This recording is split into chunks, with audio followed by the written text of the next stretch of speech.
Namaskar. Welcome to another episode on Beyond Headlines. I, of course, have the pleasure of having a very senior journalist and a very veteran figure, Anand Barjanji, with us. And we are going to have some interesting discussion about the interplay of economics and politics when it comes to how is the voter really going to vote, or how should probably the voter be voting. Just to give an overview, the state of the Indian economy has not been so good, irrespective of what the government may be claiming.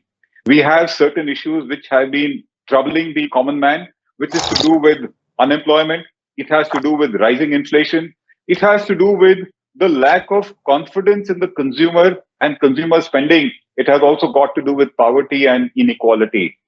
That is a background which is worrisome for the common man, as we would believe, and also for the government. After all, these are sectors of the economy which need to be doing well to take us to that target of 5 trillion economy that Modi ji had set for herself. What we are seeing at the moment is that household spending is not taking off. The investments by the corporates is not taking off. And the promised major capital expenditure by the government to give a spurt to the economy is also not taking off. To put it more directly, we also think that there is some kind of a disconnect between policy performance and what the government claims. With this being the state of the economy, the issues then comes is, will these factors be of importance in the coming elections? Because we think that it is democracy which gives a right for the voter to change a government or to check the government in case its performance is not suiting what the voter thinks is for his benefit, for his welfare. And to discuss this, because we have a slew of large, important elections on the cards in this year. One of the most important one would be the Uttar Pradesh elections. I think the election commission is scheduled to announce the dates for the election today, but it is estimated that it's going to be in the third or the fourth week of March. So, no one better than Anandji to actually have a discussion on, will these factors, will this background be a reason of importance for the voter in the Uttar Pradesh elections? Anandji, namaskar. Namaskar. Namaskar. I have the pleasure of inviting you, and as usual, we will have the benefit of some of your most learned views on topics that we talk. मुझे ना आपको एक बार उत्तर प्रदेश की economy, हालांकि आप तो लखनऊ निवासी हैं, उसके कुछ आंकड़े देने हैं। मैंने ये आंकड़े बड़ी केयरफुली निकाले हैं गूगल सर्च करवा के, ये देख के कि कोई ऐसे बायस आंकड़े ना आए जो लगे कि आंकड़े गलत हैं।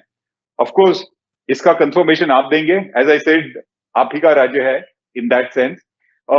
यूपी की जो इकोनॉमी है या जो जीडीपी है भारत में, it is the third largest. उसका नंबर सबसे पहले महाराष्ट्र, फिर तमिलनाडु, फिर यूपी और गुजरात नंबर 4 पे आता है। दूसरा जो यूपी की पर कैपिटा इनकम है वो हमारे नेशनल एवरेज से आधी गिनी जाती है।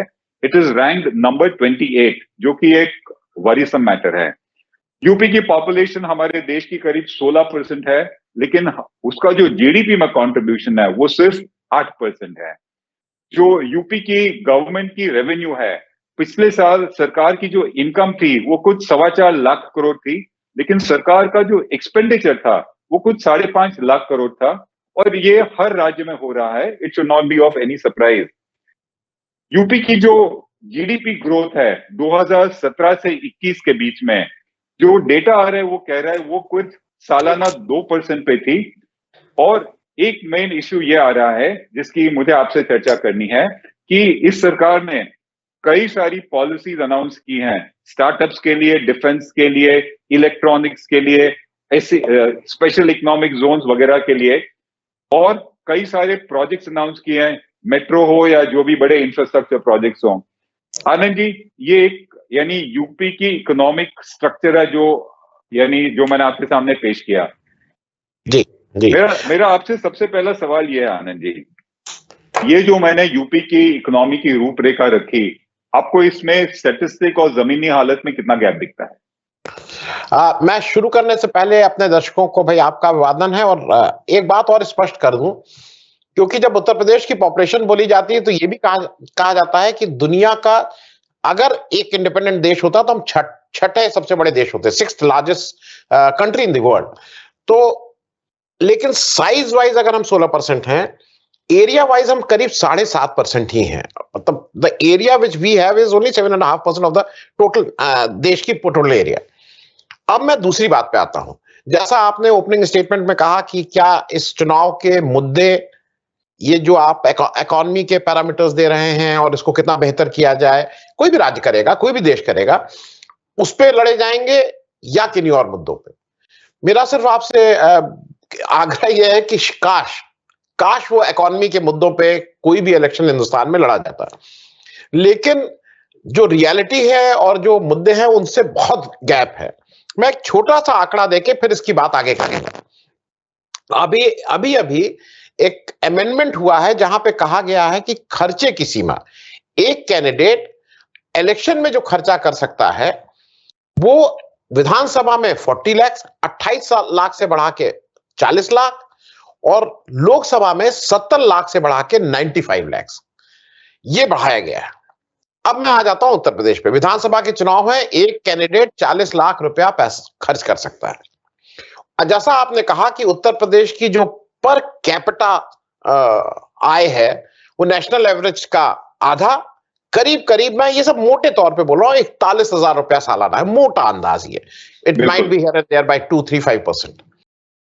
अब 41,000 रुपए एक व्यक्ति की आय है। अगर वो 100 साल पैसा इकट्ठा करे, 1 रुपया खर्च ना करे, कुछ हवा पी के जिंदा रहे, पानी पी के जिंदा रहे, तो वो 40 लाख रुपया इकट्ठा करेगा इलेक्शन लड़ने के लिए। तो पहले तो ये चीज समझ लीजिए कि इलेक्शन हो किसके लिए रहा है। ये इलेक्शन उस आम आदमी के लिए नहीं हो रहा है, क्योंकि अगर आम आदमी के लिए इलेक्शन हो रहा होता तो आप 40 लाख, आप इस देश में कैसे कोई सोच सकता है कि 40 लाख रुपए का आप सीमा, और ये सब जानते हैं कि ये एक फिक्टिशियस फिगर है। एक 40 लाख रुपए आप लिख रहे हैं लेकिन एक्चुअल उसमें आप ज्यादा खर्च करते हैं, क्योंकि पार्टी का खर्चा इसमें नहीं आता है। तो मैं अपने स्टेटमेंट को इसलिए यहां से शुरू कर रहा था कि एक गरीब राज्य, हिंदुस्तान के सारे राज्यों में हम लोग गरीब राज्य हैं। और दूसरी बात जहां से मैं और शुरू करूं, मैं फिर आऊंगा स्टेट ऑफ इलेक्शन पे। आपने कहा जैसे हम total contribution of the economy का करीब 8% करते हैं, हमारा टोटल एरिया भी 7.5% है, अगर उस तरह से उसको जस्टिफाई करने की कोशिश करें। लेकिन एक एज अ ह्यूमन बीइंग और एज अ, जैसे हमारा एक राष्ट्र है ना, उसको अगर टोटलिटी में देखें तो उत्तर प्रदेश का व्यक्ति, आपको लेह लद्दाख में गया था, वहां पे भी वो कहीं पेंट करता हुआ, कहीं पत्थर तोड़ता हुआ मिल गया था, और आप केरल चले जाइए, वहां पे भी कहीं ना कहीं नाली साफ करता हुआ, झाड़ू लगाता हुआ आपको मिल जाएगा। मुंबई में भी मिल जाएगा, आज मुंबई में भी मिल जाएगा, माफ कीजिएगा, ये आप लोग भाई सेंसिटिव है इसके बारे में। अब मैं आ रहा हूं, जैसे आपने कहा कि महाराष्ट्र जो है सबसे नंबर 1 पे है। आनंद जी, मैं आपको यहाँ एक मुझे आपसे एक बात पूछनी है। जी जी। आपने अभी कहा कि यूपी का वर्कर है जो लद्दाख में भी मिलेगा और केरल में भी मिलेगा, और दोनों का जब आपने उदाहरण दिया तो उसका जो व्यवसाय कहा वो व्हाइट कॉलर नहीं कहा, वो ब्लू कॉलर कहा। और मैं समझता हूं कि यूपी की शायद मेन प्रॉब्लम यही है कि जो हमारी पॉपुलेशन है यूपी की में, उससे जो वैल्यू एडिशन निकलना चाहिए वो नहीं निकल रहा है।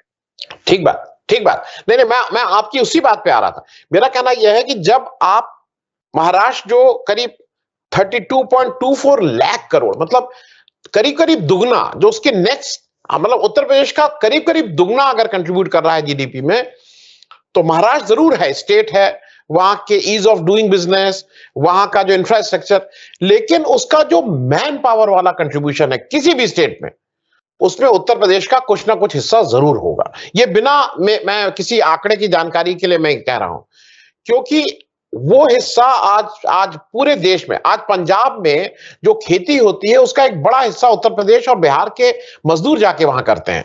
ये जरूर है कि पंजाब खेती के मामले में बहुत आगे है, बहुत एडवांस है, लेकिन उसका जो मैन पावर वाला कंपोनेंट है वो कहीं ना कहीं उत्तर प्रदेश उसको सपोर्ट जरूर करता है। तो as nation, as a totality, मुझे ये, और इसमें कोई खराबी नहीं है, मुझे हरदम ये लगता है कि पूरा देश है, उस देश में एक हिस्सा ऐसा है जिसके पास शायद इस तरह की मैन पावर है, उसकी गरीबी की वजह से, उसके हिस्टोरिकल रीजन से वो ये प्रोवाइड कर रहा है।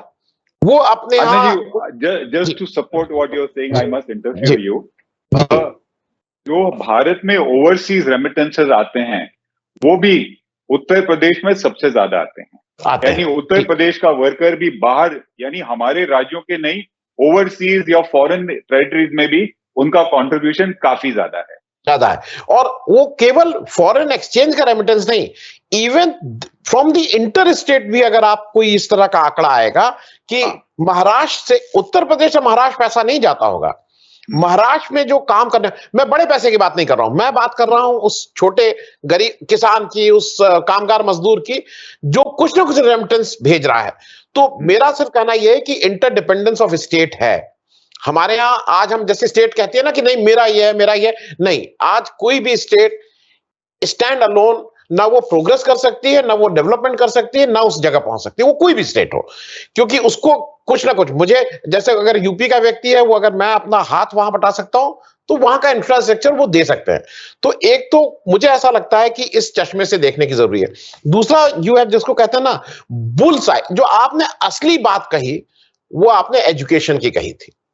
मेरे पास एक आंकड़ा है, पूरे हिंदुस्तान की जो 374 सबसे बैकवर्ड डिस्ट्रिक्ट है एजुकेशन वाइज, उसमें से 41 डिस्ट्रिक्ट, उत्तर प्रदेश की टोटल 75 है, more than half of the districts Hindustan की बैकवर्ड, एजुकेशन वाइज बैकवर्ड में हम लोग आते हैं। जबकि हमारे यहाँ का आईआईटी, हमारे यहाँ के, आप वैसे देख लीजिए, आज का न्यूज़पेपर है छपा हुआ है, मतलब फुल पेज एड छपा हुआ है कि कितने 47 या 57 मेडिकल कॉलेजेस, ये वो, हम लोग आंकड़े तो पेश कर लेते हैं, लेकिन ग्राउंड पे क्वालिटी को कहीं ना कहीं हम आज की तारीख में हमारी वो क्वालिटी नहीं रह गई है। मैं एक छोटा सा उदाहरण और दूंगा। एक समय में हम सब लोग जब बड़े हो रहे थे तो हम लोगों के लिए सबसे बड़ा जैसे नौकरी का वो था भाई आईएएस बनना, आईएएस वाज द अल्टीमेट, वो कि आईएएस बन जाएंगे, उससे आगे कुछ नहीं। और दूसरा था इंजीनियरिंग और मेडिकल कॉलेज। ये तीन चीजें हम लोग इसके इर्द गिर्द, किसी भी एक परिवार में जो बच्चा पढ़ रहा था उसके लिए होता था। आईएएस में इलाहाबाद यूनिवर्सिटी का डोमिनेंस होता था। इलाहाबाद यूनिवर्सिटी के लोग, एक एएनझा हॉस्टल है जो मेयो हॉस्टल पुराना बोलते थे, उसमें विंग वाइज वो होता था कंपटीशन कि इस विंग से अगर 8 आए तो उस विंग से 12 आए। UP has lost that place. आज हमारी सेंट्रल यूनिवर्सिटी है लेकिन we have lost that place. दूसरा, एक मेडिकल कॉलेज की बात होती थी और यूपी का किंग जॉर्ज मेडिकल यूनिवर्सिटी जो थी, केजीएमसी बोलते थे उस समय कॉलेज होता था, उसका उसका डंका बजता था। उसका डंका केवल हिंदुस्तान में नहीं, दुनिया के किसी कोने में चले जाइए, और अगर ये होता था केजीएमसी तो एक प्रूफ ऑफ अप्रूवल था, एक प्रूफ ऑफ क्वालिटी था। इंडिया का आईआईटी था, the best of brains IIT में आए थे, लेकिन आज हमने वो somehow we have lost that initiative. उसके कारण बहुत है, उसके कारण, और मैं हरदम ये मानता हूं कि मूल रूप से कारण पॉलिटिकल होते हैं, क्योंकि जिस दिन आप ये इफ यू लूज साइट, आपको कहीं ना कहीं वो चीजें आने लगती हैं। आज हमें अगर इलेक्शन आया है, हमें 6-6 पेज के एड रोज देने की कौन सी जरूरत पड़ रही है कि आपको अपनी बात, जैसे बोलते हैं ना काम बोलता है, तो अगर आप काम किए होते तो काम बोलता। आप अगर किसी भी जगह जाके रहिए, और मैं एक और छोटा उदाहरण दूंगा जो आपको लगेगा आउट ऑफ कंटेक्स्ट है, और with all the due respect, जिनके बारे में ये मैं नाम ले रहा हूं, with all the due respect, पूरे आदर के साथ, जब देश का बंटवारा हुआ था तो बहुत से लोग आए थे जिनको हम लोग रिफ्यूजीज बोलते थे।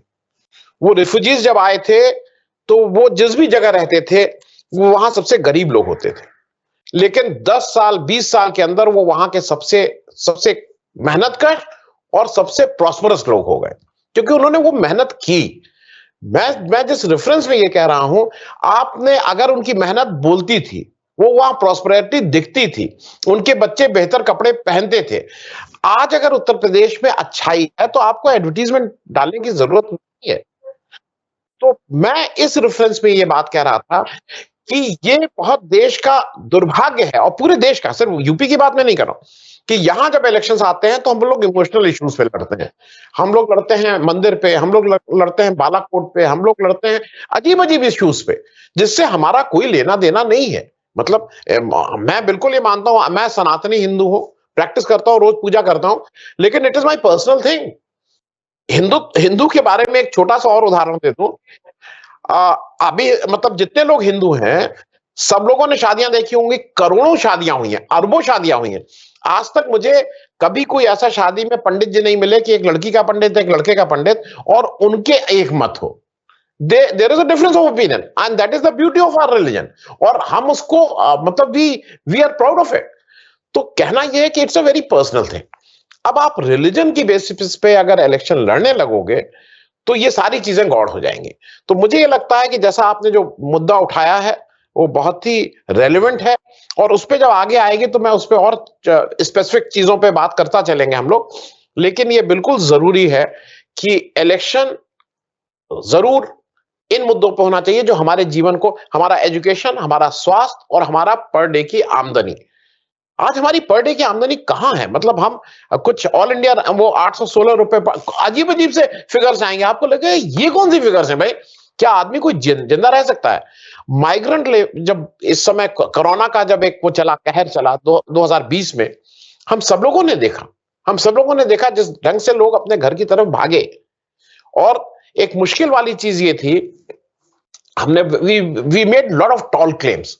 सबसे ज्यादा जो घर की तरफ लोग भाग रहे थे, यूपी बिहार के लोग भाग रहे थे, झारखंड के लोग भाग रहे थे, छत्तीसगढ़ के लोग भाग रहे थे। एक चीज आपने देखा उस समय यह था कि नहीं नहीं अभी ये आ गए हैं और हम इनका खुले दिल से स्वागत करेंगे।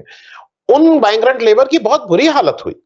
यहां पे नौकरियां नहीं है, यहां पे नौकरियां नहीं है। उनको जैसे वो घर आ गए, कुछ दिन तो रह लिए, उनको फिर वापस जाना पड़ा क्योंकि और कोई चारा नहीं है। अब उसमें से कुछ जा गए हैं, कुछ नहीं गए हैं। और आज कोई भी सरकार, मैं इररिस्पेक्टिव ऑफ वो कह रहा हूं, कोई भी सरकार अगर आती है तो उसका ज्यादा कुछ ध्यान इस पे रह जाता है कि मेरा वोट कैसे सेट हो। How you can have a election कि ये राजभर है, तो ये निषाद है, तो ये कुर्मी है, ये यादव है, इस पे वोट इलेक्शन हो रहे हैं।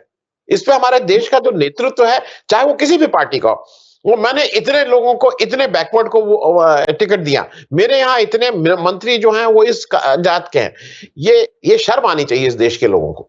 तो मेरा सिर्फ अभी सबमिशन ये है कि अब कितना टाइम लगेगा मुझे नहीं मालूम, लेकिन एक समय जरूर आएगा जब बेसिक मुद्दों पे चुनाव लड़ा जाएगा और वो मैच्योर डेमोक्रेसी की डिमांड होगी। जैसे आज भी कहा जाता है अमेरिका में इश्यूज आर रियल। जब आप लड़ते हैं, ठीक है, वहां काले गोरे का या सोशल इश्यूज सोसाइटी के आ सकते हैं, पर वो स्टेट वाइज होते हैं। हमारे यहाँ जितना वो मतलब उसको बिल्कुल मेजर इश्यूज को ओवरशैडो कर देते हैं, वो अभी थोड़ा टाइम लगेगा मेरे ख्याल में। अगर कोई सरकार एक्चुअली परफॉर्म करती है, अगर यानी जो इंफ्रास्ट्रक्चर के क्लेम्स डाले जाते हैं वो प्रोजेक्ट सही में टेक ऑफ करते हैं और लोगों की जिंदगी में सुधार आता है, उनकी अर्निंग कैपेसिटी में सुधार आता है, उनके कारोबार में सपोर्ट होता है, अगर इस तरीके की परफॉर्मेंस हुई तो एक रैशनल दिमाग ये कहता है कि जो वोटर को बहकाने के मुद्दे हैं, मंदिर के या मस्जिद के या रिलीजन या कास्ट रिलेटेड जो मुद्दे हैं, और आपने राइटली पॉइंट आउट किया कि सरकार ये कहना चाहती है हमारे कैबिनेट में इतने फलाने वर्ग के मंत्री हैं, न कि इतने मंत्री हैं जिन्होंने अव्वल दर्जे का काम किया है। तो सवाल ये आता है कि अगर एक स्टार्टिंग पॉइंट आए जहां पे किसी सरकार ने बहुत बढ़िया परफॉर्मेंस दी हो in terms of economic progress, in terms of infrastructure development, in terms of education, या इन टर्म्स की प्रोजेक्ट इतने हुए कि लोगों को यूपी से बाहर जाने की जरूरत नहीं पड़ी, वहीं पे उनको नौकरियां मिल गई, तो क्या एक ऐसा स्टार्टिंग पॉइंट आएगा जिससे कि फिर ये जो हम इन जो मुद्दों की बात कर रहे हैं of not voting on real issues, क्या वोटर प्रभावित होगा और अपना दायरे चेंज करेगा? यूपी में क्या ये ऐसा टर्निंग पॉइंट आएगा? देखिए, मैं उसको आना चाहिए, मतलब हम सब लोग ये चाहते हैं कि वो टर्निंग पॉइंट आए। मुश्किल क्या है कि आज आपकी संवेदना कितनी है। मैं एक अजीब सा एग्जांपल दूंगा जो आपको लगे। बहुत से ऐसे बाहुबली, बहुत से ऐसे लोग जिनके पास बहुत ताकत और आपको लगता है वो लोग लगातार इलेक्शन जीतते हैं, 1 इलेक्शन, 2 इलेक्शन, 3 इलेक्शन, 8-8, 10-10 इलेक्शन, उनको कोई हरा नहीं सकता है।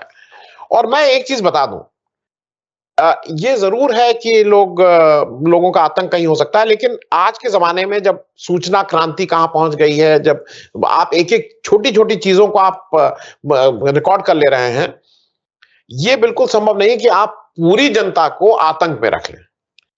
तो ये जरूर है, जो पहली चीज मुझे लगती है कि वो उस रिप्रेजेंटेटिव को अगर कोई जिताता है तो उसका पहला कारण यह है कि he cares for his constituency. वो अपने कंस्टिट्यूएंसी के लोगों की देखभाल करता है। वो आके, क्योंकि वो किसी भी पार्टी में हो, वो घूमता भी है उस पार्टी से, तब भी वो जीत जाता है। और ऐसे एक नहीं, हर स्टेट में दर्जनों उदाहरण है। There are people, I will not say the majority नहीं, लेकिन एक मिनिमम लोग हैं जो बार बार इलेक्शन जीतते हैं। अब कुछ लोग कहते हैं उनको इलेक्शन का वो आता है, तरीका आता है, वो कैसे भी जीतते हो, लेकिन उनका कनेक्ट विद देयर पीपल बिल्कुल डायरेक्ट होता है।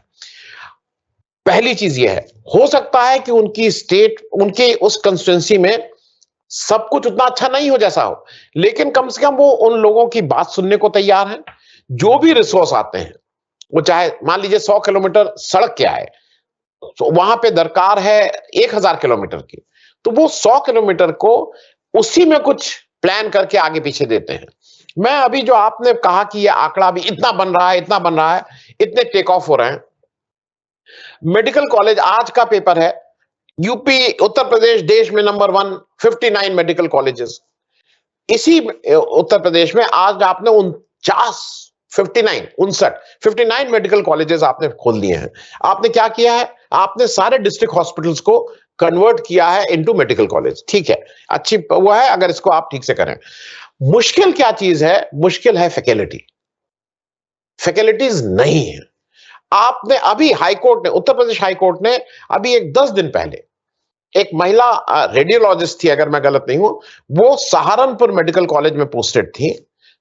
उनके जो भी उनका विभाग है मतलब सरकार का, उसने कहा कि नहीं, 2 दिन आप सहारनपुर मेडिकल कॉलेज रहेंगी और 4 दिन मेरठ मेडिकल कॉलेज में जाके आप काम करेंगी या पढ़ाएंगी, क्योंकि हमारे पास फैकल्टी नहीं है। वो महिला हाईकोर्ट में, उन्होंने कहा मुझे एक जगह रख दो, I have a small child to take care, मैं ये काम नहीं कर सकती हूँ कि 2 दिन यहां और 4 दिन वहां। आप किस स्टेट की बात कर रहे हैं? और ये सिर्फ मेडिकल कॉलेज जो अंधाधुंध खोले जा रहे हैं, उसका एक ही कारण है कि सबसे आसान चीज होती है ये कंस्ट्रक्शन का काम कर दो, क्योंकि उसमें एवरीवन इज हैप्पी। सरकार को खुशी होती है कि मैंने देखिए 49 या 59 मेडिकल कॉलेज बना दिए। ठेकेदार साहब को बहुत खुशी होती है कि इतना आया, तो ठेकेदार साहब भी खुश हैं। जो ठेकेदार साहब से जो लोग इससे लाभ मिलता है डायरेक्टली इनडायरेक्टली, वो भी खुश है। सरकार को जीएसटी वीएसटी जो आता है वो भी खुश, एवरीवन इज हैप्पी। पर वहां ना छात्र आता है ना वहां पढ़ाई होती है। तो मेरा कहना यह है कि आप जब लॉन्ग टर्म किसी चीज को देख रहे हैं, तो आपको केवल एक मेडिकल कॉलेज जैसे हैंड होल्डिंग होती है। आप छोटा सा भी आप एक छोटा सा काम भी करते हैं, तो आप पहले देखते हैं ना कि थोड़े दिन कैसे चलेगा, फिर इसका रेवेन्यू कैसे होगा। आप वो देख ही नहीं रहे हैं। आप किसी तरह से कंस्ट्रक्शन को इसलिए कर रहे हैं कि वहां पे, अच्छा आजकल एक और जो बाकी लाभ है वो एक मुश्त दिए जा रहे हैं। पहले it was connected with bill, कि आपका बिल रिलीज होता जाएगा, बाकी जो डिपार्टमेंट के लाभ हैं वैसे मिलते जाएंगे। नहीं, अब वो वन टाइम है, जैसे आप लाभ दीजिए तब आपका वो रिलीज होगा, बिल रिलीज होगा। तो this suits anyone who is there in this business. District hospitals को मेडिकल कॉलेज में कन्वर्ट कर दिया, वो तो एक तरह से ये बात हो गई कि एग्जिस्टिंग इंफ्रास्ट्रक्चर पे एक दूसरा नया बोर्ड लगा दिया। It does not impress me कि कोई रियल मेडिकल कॉलेज आया होगा। और जब आप ये कहते हैं कि फैकल्टी ही नहीं है तो पढ़ाएंगे क्या, यानी पढ़ाने प्राध्यापक नहीं है और छात्र भी नहीं है, तो it comes down to the basic issue कि ये जो इश्यूज हैं of making tall claims, big gap between policy and performance, या लोगों को बड़े बड़े एडवर्टाइजमेंट दे के बरगलाना, जो वोटर है वो कब इस पे अपना आक्रोश दिखाएगा? वो मैं इसको भी थोड़ा मैं कर दूं, आपको सुन के ताज्जुब होगा। देयर आर केसेस जब मेडिकल कॉलेजेस ने कहा है कि मेरे यहां इसका चिकित्सा की सुविधा नहीं है, उन्होंने रेफर किया है to district hospital. Can you imagine? मतलब गंगा को उल्टा बहा दिया गया है। जनरली क्या होता है कि डिस्ट्रिक्ट हॉस्पिटल कहता है कि भाई ये नहीं है और हम स्पेशलिस्ट के यहां भेजेंगे medical college. It is the other way wrong. Medical colleges में एक नहीं कई केसेस हैं जहां पे उन्होंने उसको वापस भेजा है। खैर, दिस इज, मैं इस बात को इसलिए आपसे कह रहा था कि ये भी एक सोचने की जरूरत है, और ये हमको आपको जो भी नीति निर्धारण है, जो भी पॉलिसी मेकर्स हैं, उनको ये सोचना जरूर पड़ेगा कि आप क्या इंफ्रास्ट्रक्चर बना रहे हैं। अब रही बात टॉल क्लेम्स की, मुझे एक चीज बताइए, और ये मैं बिल्कुल संजीदगी से और with all the due respect to every stakeholder, हम और आपने पिछले 2 साल में देखा जो रेलवे की दुर्गति हुई है। रेलवे के जो रेट्स जिस तरह से बढ़ गए। हम मैं ईस्टर्न यूपी में एक जगह है कुशीनगर। कुशीनगर में एक इंटरनेशनल एयरपोर्ट बना है, इंटरनेशनल एयरपोर्ट। उसका उसका उद्घाटन किया गया। उसपे एक स्पाइस जेट की अभी जब से उद्घाटन हुआ है 2-3-4 महीना हो गया, वहां पे एक स्पाइस जेट की केवल एक फ्लाइट आती है। नाउ यू विल अंडरस्टैंड कि आ, एक एक एक एयरपोर्ट को रन करने के लिए उसमें कितना पैसा लगता होगा या उसको मेंटेन करने के लिए। आपको सुन के ताज्जुब होगा, उस कुशीनगर से 30 किलोमीटर दूर महाराजगंज डिस्ट्रिक्ट का हेडक्वार्टर है और उस महाराजगंज डिस्ट्रिक्ट में रेल नहीं है। डिस्ट्रिक्ट हेडक्वार्टर विदाउट रेल और उसके 30 किलोमीटर दूर आप एक इंटरनेशनल एयरपोर्ट खोल रहे हैं। तो ये मुझे ऐसा लगता है कि ये जो पॉलिसी मेकिंग है ये कहीं लॉपसाइडेड है, नंबर 1। नंबर 2, ये जो जो पैसे वाले हैं ये उनको देख के बनाई जा रही है। क्योंकि आप कम से कम लखनऊ और यूपी के मैं कई उसको बिल्कुल दावे के साथ कह सकता हूं, आपने लखनऊ का एयरपोर्ट अडानी साहब को दे दिया है। उसके जो इवन पार्किंग चार्जेस हैं वो बढ़ गए हैं भाई। ये जरूर किया उन्होंने 6 मिनट तक फ्री को 8 मिनट कर दिया, लेकिन 30 मिनट के बाद वो 150 रुपए पार्किंग लग रहा है। मतलब मैं ये बातें इसलिए कह रहा हूं कि इस आज उत्तर प्रदेश हो या कोई भी प्रदेश हो, उसको सबसे पहले मुझे ऐसा लगता है कि अगर आप इंटरनेशनल एयरपोर्ट बनाने से पहले आपको अपना पब्लिक ट्रांसपोर्ट ठीक करना है। आप अगर पब्लिक ट्रांसपोर्ट ठीक करेंगे तो you are addressing many things. आप अपने इन्वायरमेंट को ठीक करेंगे, आप अपने खर्चे को कम करेंगे, आप बहुत सी चीजें करें। आप लोगों के लिए सुविधा देंगे कि भाई स्कूल पढ़ने आने जाने में आसानी हो। लेकिन आप उसको ठीक करने के बजाय आप कह रहे हैं मैं बुलेट ट्रेन चलाऊंगा, मेट्रो चलाएं। अब place like Gorakhpur, a place like Lucknow, ये सारी मेट्रोज खाली जा रही हैं। आपने अभी तक कुछ सीखा नहीं।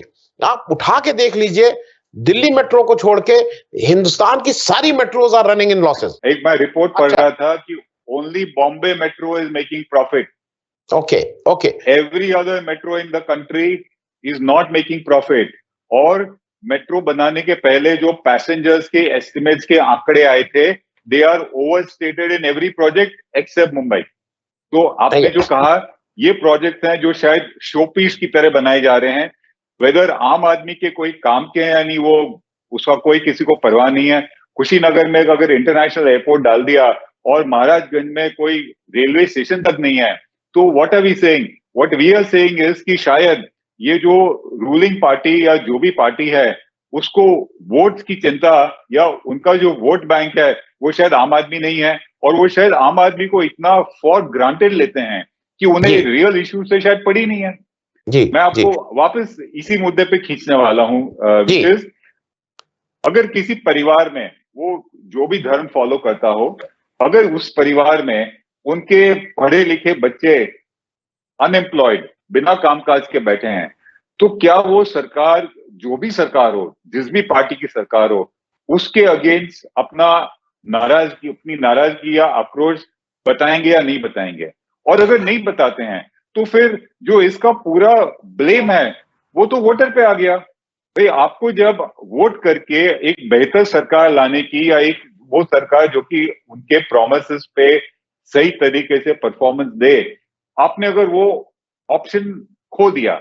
जैसे अगर हम ये इस वक्त की सरकार की बात करें, 2016 में डिमोनेटाइजेशन आया आनंद जी, उससे जो एमएसएमई वर्ग था उस पर बहुत ही यानी उल्टा असर पड़ा है। कई लाखों कारोबार बंद हो गए हैं। वो 2016 में आया, लेकिन 2017 में और फिर 2019 के चुनाव में तो वापस पूरी मेजॉरिटी से आ गए। 2017 में जीएसटी आया, उससे वापस ये जो छोटे कारोबारी हैं उनको अगेन बहुत ही एडवर्स इफेक्ट हुआ।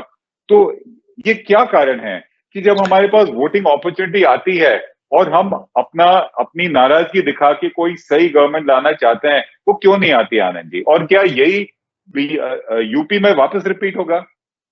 देखिए, ये आपने बिल्कुल, ये क्रक्स ऑफ द प्रॉब्लम है कि इशू की जगह अगर आप किसी और इशू पे अपने मत का प्रयोग करेंगे तो you will get what it is happening.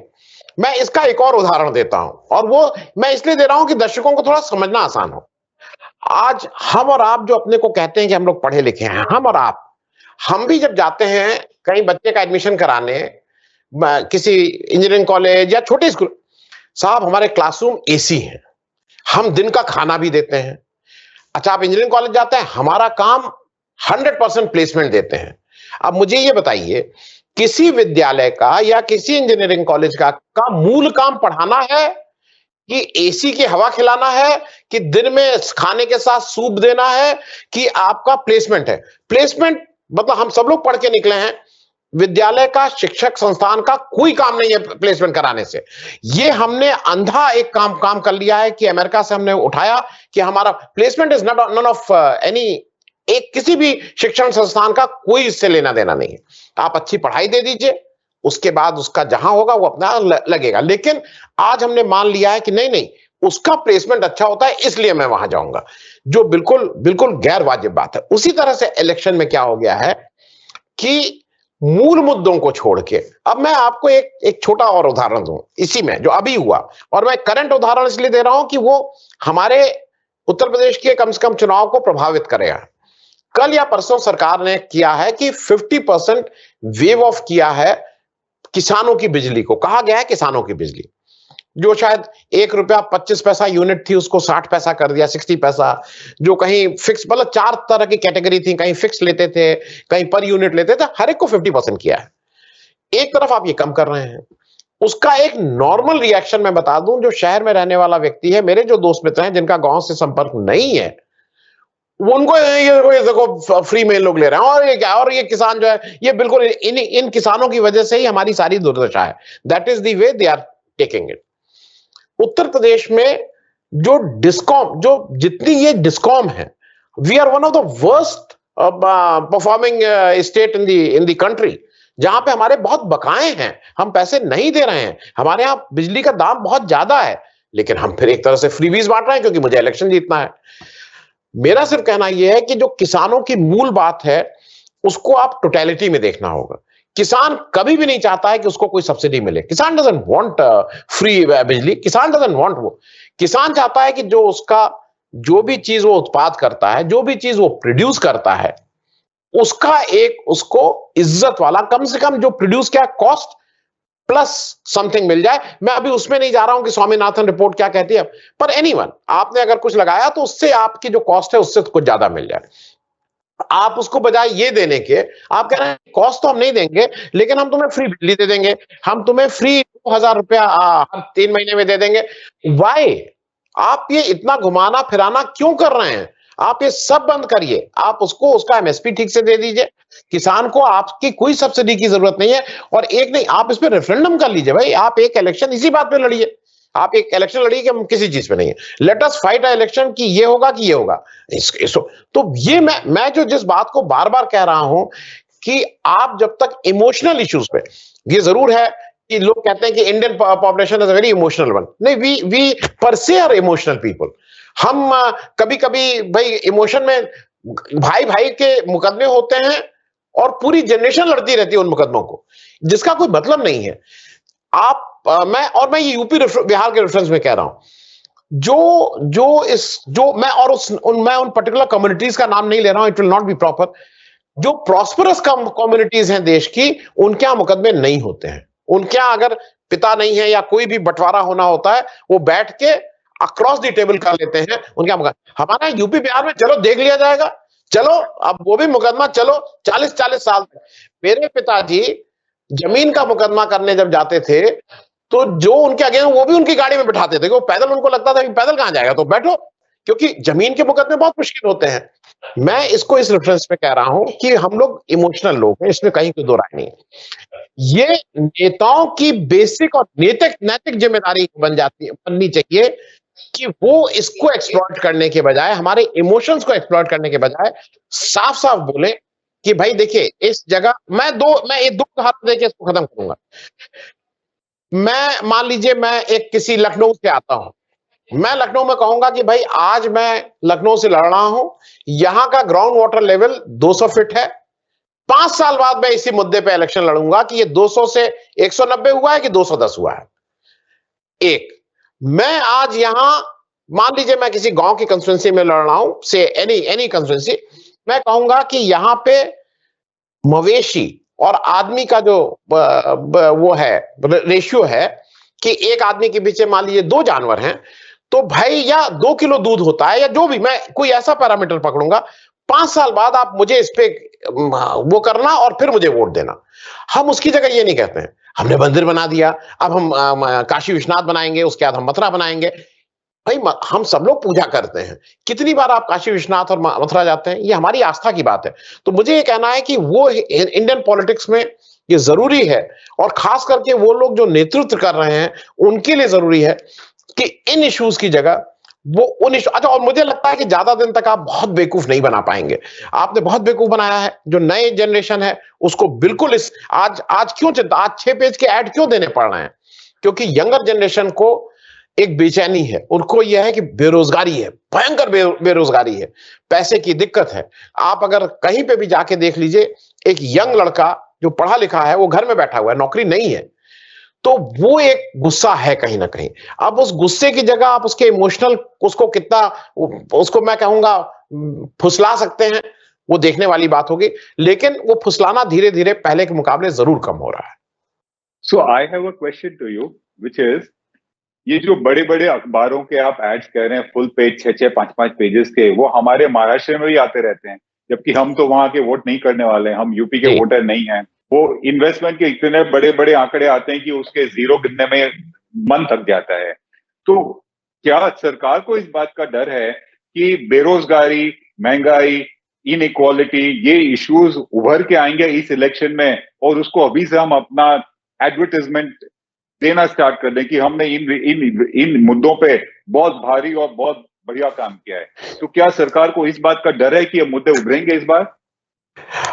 बिल्कुल डर है, और मैं एक खराब ट्रेंड भी शुरू हो रहा है। मैं इसलिए इस खराब ट्रेंड बोल रहा हूं क्योंकि एक चीज ध्यान देख लीजिए, अगर मैंने कोई खराब काम किया, मान लीजिए मैंने एक थोड़ी सी पर्ची से लेके एग्जाम में पास कर लिया और उससे नकल कर ली, तो जो अगला वाला लड़का आएगा ना, वो फिर पूरा कागज रखेगा, और उसके अगले वाला पूरी किताब रखेगा, और उसके अगले वाला बोर्ड पे कहेगा मास्टर साहब को कि आप लिखिए, मैं यहां लिखता हूं, और उसके अगले वाला मास्टर साहब से कहेगा कि आप यहां के बैठिए, आप ही लिख दीजिए। नो, द ट्रेंड इज मतलब आप देखिए तो आपको डर लगेगा, क्योंकि आप क्या काम कर रहे हैं, आप फुल पेज ऐड दे रहे हैं, और हाफ पेज में आप एक दूसरी पार्टी थी, वो जो भी पार्टी थी, उस पार्टी को लोगों ने चुना था, इस देश के इस प्रदेश के लोगों ने चुना था। अब आप 2017 से पहले क्या हुआ था, यहां गुंडागर्दी थी या कुछ था, इस प्रदेश की चुनी हुई एक राष्ट्रीय पार्टी, एक पार्टी थी जिसने सरकार चलाई थी। अब आप उसको सिर्फ गाली देने का काम कर रहे हैं, सिर्फ गाली देने का काम कर रहे हैं। मैं एक और इश्यू उठा रहा हूं जो कोई नहीं बोल रहा, और क्यों नहीं बोल रहा मुझे नहीं मालूम। ऐसा हम सब लोग जब बड़े हो रहे थे और जब हम लोग पढ़ रहे थे तो समझ में आता था कि गवर्नर जो है वो किसी पार्टी का नहीं होता है। गवर्नर साहब उस पार्टी, जो सरकार केंद्र में आ जाती है, उसके द्वारा नियुक्त तो होते हैं, पुराने पार्टी के फंक्शनरी होते हैं, लेकिन एक बार वो गवर्नर बन जाते हैं तो नॉन पार्टी मैन होते हैं, और वो किसी पार्टी के फंक्शन में नहीं जाते हैं। उत्तर प्रदेश में क्या हो रहा है कि ये एक बिल्कुल बाढ़ आई हुई है पिछले एक महीने से। अब तो इस समय अनाउंस हो रहा है इलेक्शन ऑलरेडी, तो कोड ऑफ कंडक्ट लग गया है।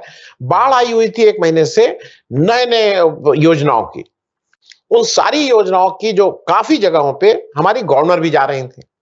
Governor was sitting on the stage, not only sitting, even the जो भी नेतृत्व था, चाहे वो प्राइम मिनिस्टर साहब हो चाहे चीफ मिनिस्टर साहब हो, वो उनका नाम भी लेते थे कि भाई हमारे सबसे पहले जो नाम लिया जाता है इन एनी स्पीच, तो वो एक्नॉलेज भी कर रहे थे, ये यहां बैठी हैं।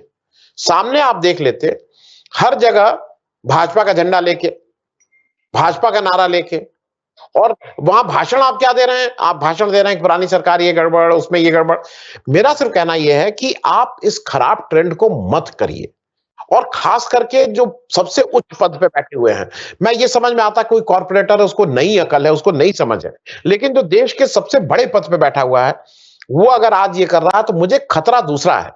आप जो कर रहे हैं, क्योंकि देखिए एवरीथिंग इज कंटिन्यूअस, कोई हरदम उस कुर्सी पे नहीं रहेगा।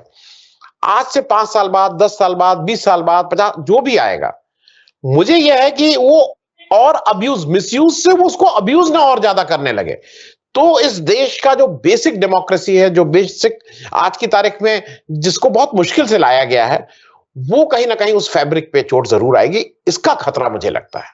आनंद जी, ये देखा जा रहा है वर्ल्ड वाइड, अगर हम पश्चिमी देशों की बात करें, countries like Sweden, countries like Germany, countries like Italy, France, वहां पे जो जनता है, अभी जो इलेक्शंस हुए हैं, बेल्जियम में हुए थे, there is a vote coming against the immigrant, it's an anti immigrant vote.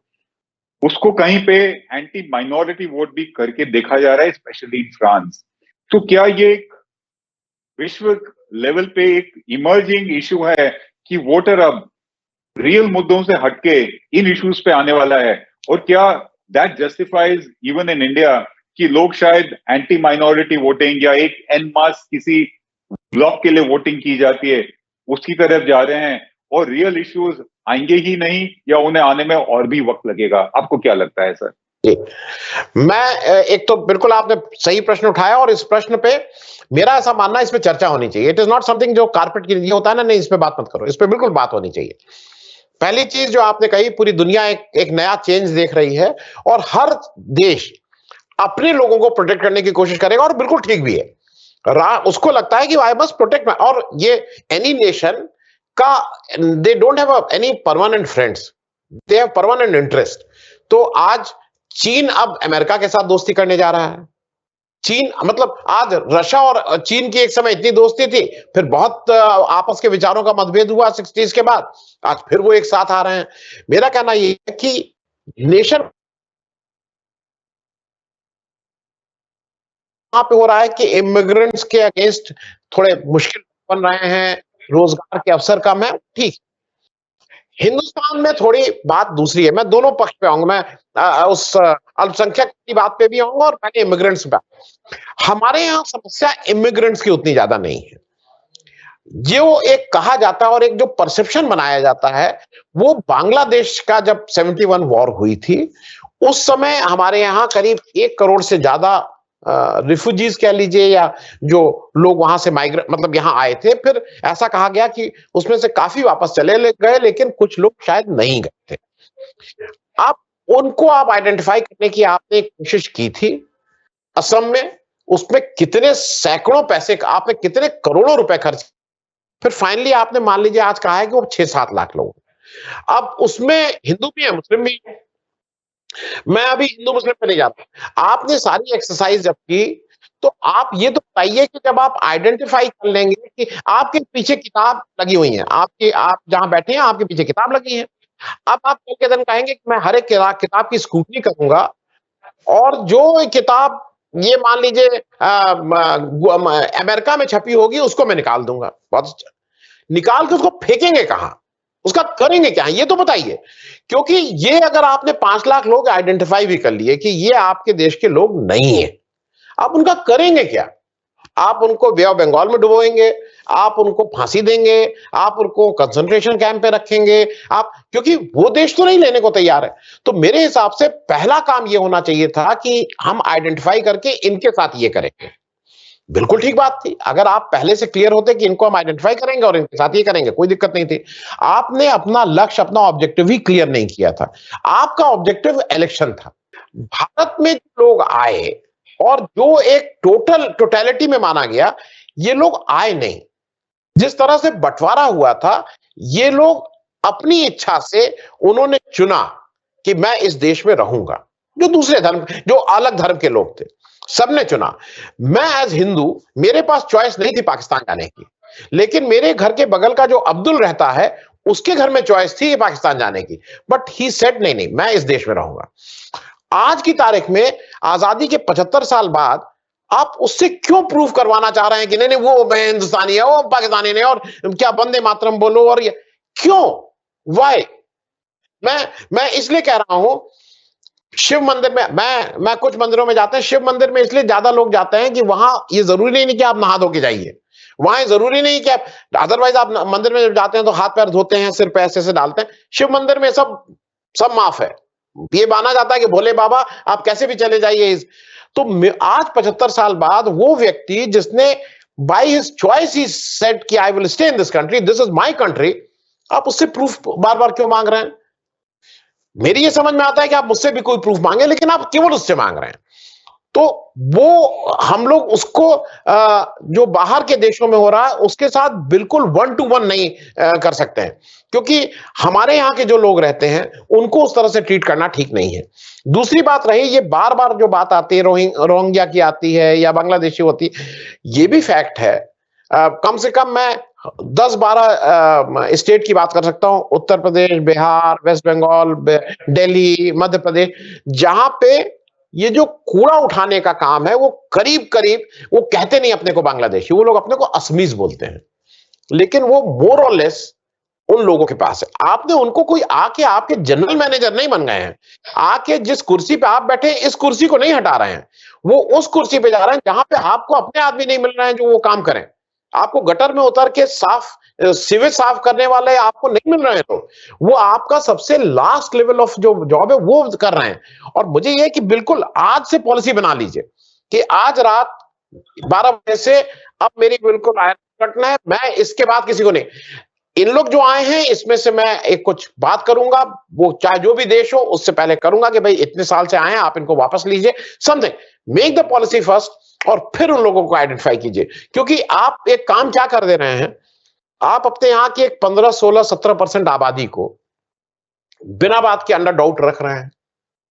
वो डाउट में है, वो बोले चाहे ना बोले, उनको एक हरदम खतरा लगता है कि मैं एक धर्म विशेष से हूं, तो मुझे ये रोज सुबह उठ के एक प्रमाण पत्र, मुझे एक कैरेक्टर सर्टिफिकेट जारी करना होगा कि भाई मैं हूं। मुझे सुबह उठ के वंदे मातरम बोल, मैं वंदे मातरम नहीं बोलूं तो मुझे कोई कुछ नहीं कहेगा, मैं श्री राम ना बोलूं तो मुझे कोई कुछ नहीं कहेगा। लेकिन उनसे बोला जाता है कि नहीं आप ये बोलिए, आप वंदे मातरम बोलिए, आप ये गाइए। वंदे मातरम बोले या ना बोले, मुझे नहीं लगता है कि इसका कोई बहुत मतलब है। इसलिए हिंदुस्तान की जो माइनॉरिटी की जो समस्याएं हैं और जो विदेश के और वो एक लार्जर स्केल पे हो रहा है, और उसका कारण भी है स्वीडन या जर्मनी, जहां के the problem is between Christianity and Islam. हमारे यहाँ वो क्रिश्चियनिटी और इस्लाम के झगड़े नहीं है। हम लोग सारे, India is a unique country, हमने सब धर्मों को अपनाया है। So Anand ji, I think we are both on the same page कि इकोनॉमिक इश्यूज हैं, जो आम आदमी के वेलफेयर के इश्यूज हैं और जो गंभीर हैं, वो इलेक्शन में मुद्दे बनने चाहिए। कब बनेंगे और कब ये स्थिति आएगी कि जो इमोशनल बरगलाने वाले इश्यूज हैं वो हावी हो जाएं, वो ऑफ कोर्स देखने की बात है। As we aspire for a strong and vibrant democracy, हमारी तो उम्मीद ये रहेगी कि रियल मुद्दों को आना चाहिए, उसी पे इलेक्शंस होने चाहिए। और ये जो 6-6 और 10-10 पेज के एडवर्टाइजमेंट आते हैं जो हमें लगता है कि जमीनी हालत से हमें दूर ले जा रहे हैं, वो कब वोटर रिजेक्ट करेगा, वो ऑफ कोर्स देखने वाली बात है। हम तो ये चाहेंगे कि कोई भी इलेक्शन हो एक डेमोक्रेसी में रियल इश्यूज पे होना चाहिए, वो इश्यूज जिससे देश की प्रगति हो और जिससे जो इंडिविजुअल हाउस होल्ड हो उसकी प्रगति हो। तब जाके हम कहेंगे कि हमारी डेमोक्रेसी का जो रियल रंग है अब उभर के आ रहा है। Anand ji, it was so nice talking to you. It's always so good talking to you. Thank you for joining us. I will just make a closing statement. Advertisement का मतलब ही होता है कि you want to sell something. Please don't sell state. Please don't sell nation. देश को और प्रदेश को बेचिए मत। Yes. मेरा सब यही है। Thank you so much. Thank you for joining us on Beyond Headlines. Namaskar, sir.